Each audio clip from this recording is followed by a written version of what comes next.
Hoje vamos mergulhar, mas mergulhar a fundo na mente quase labiríntica de António Lobo Antunes e vamos fazê-lo através do seu romance Eu Hei de Amar uma Pedra.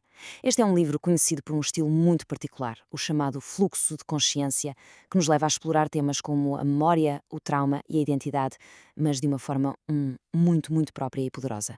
E a grande pergunta que nos vai guiar ao longo desta análise é esta: como é que se constrói uma história, uma narrativa, a partir de uma memória que está literalmente a cair aos bocados? O livro, já vos digo, não nos dá respostas fáceis. Pelo contrário, o que ele explora é o próprio processo, a tentativa de recordar, de dar algum sentido a um passado que parece estar em ruínas. Então, para nos ajudar a navegar nesta mente tão fragmentada, o romance dá-nos três âncoras, e essas âncoras são três fotografias. São estas imagens frágeis que nos vão guiar pelas memórias da infância, pelos segredos de família e, finalmente, pela guerra. É preciso perceber desde já que o estilo do livro não é nada linear. Não esperem uma história do princípio ao fim. A vida do narrador é-nos apresentada como uma espécie de colagem, um puzzle de momentos que ele está sempre a tentar remontar, saltando entre o passado e o presente, entre o que foi real e o que a memória distorceu. E começamos com a primeira fotografia. À primeira vista, parece só um retrato de estúdio, uma coisa inocente. Mas é precisamente aqui, nos detalhes, nas imperfeições, que as primeiras fissuras no mundo do narrador começam a surgir. O cenário é este: uma fotografia oficial, muito bem encenada, feita para projetar uma imagem de felicidade familiar, quase de perfeição. A descrição cria essa expectativa, mas a memória do narrador, essa, foca-se noutra coisa completamente diferente. E aqui é que a coisa fica mesmo interessante. Reparem bem como a memória se agarra a estes pormenores, a estas falhas. São estes defeitos, a cadeira já gasta, o cenário meio torto, aquele pingo de tinta no joelho, que se tornam, na verdade, mais reais do que a fotografia perfeita que se tentou criar. Fica bem claro, não é? A memória não é uma gravação exata. É mais uma reconstrução, sempre a acontecer e cheia de imperfeições.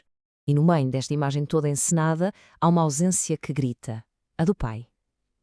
Ele é quase um fantasma na história, definido apenas pelas coisas que deixou para trás, como este pincel de barba, e por uma palavra que usava cheia de desdenho: trambolhos. Com este vazio deixado pelo pai, outra figura entra em cena. É o primo Casimiro. Ele não só ocupa o lugar vago à mesa, como também, e mais importante, ocupa um lugar muito perturbador nas memórias que o narrador tenta reprimir. Passemos então à segunda fotografia, que nos leva diretamente aos segredos de família. Uma imagem que é, à partida, impossível e um número que simplesmente não se consegue dizer. A falsidade aqui é tão óbvia que chega a ser quase cômica. Um safari de mentira, um ajudante que é só um recorte sem cabeça, um rasgão no pano que revela trapazistas de circo. Esta fotografia é toda ela sobre as mentiras, sobre o teatro que a família representa para esconder as verdades inconvenientes. E é aqui que a narrativa mergulha ainda mais fundo no trauma. O narrador revela que tem um bloqueio mental. Ele não consegue contar para além do número 12. E ele liga este bloqueio, esta agonia, a um evento traumático que envolve a mãe e o primo Casimiro.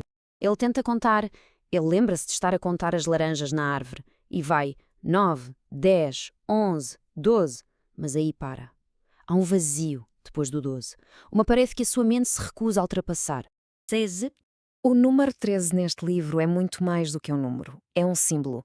É a chave que abre a porta para uma memória proibida, para um momento exato em que a inocência de criança foi destruída por algo que ele viu, mas que na altura não conseguiu processar. E chegamos à terceira e última fotografia, que nos leva para um território bem mais sombrio. Intitula-se Cicatrizes da Guerra, e aqui todas as outras memórias parecem dissolver-se em violência. A própria descrição da fotografia já diz tudo. Demasiado pequena, demasiado turva. A imagem está a desaparecer, tal como as memórias e, claro, as vidas que ela um dia capturou.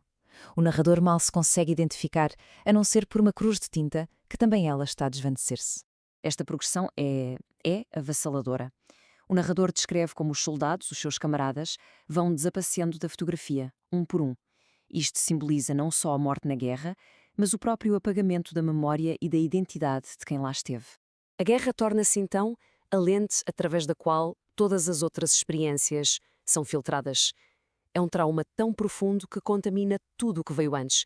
Contamina até as memórias da infância, transformando aquele cenário de fantasia da primeira fotografia numa casa negra de explosões. O que nos leva à conclusão: um retrato em fragmentos. A ideia do próprio eu como uma fotografia que lentamente se vai desvanecendo. Em resumo, se quisermos destilar a ideia principal de Lobo Antunes através destas 3 fotografias, é esta.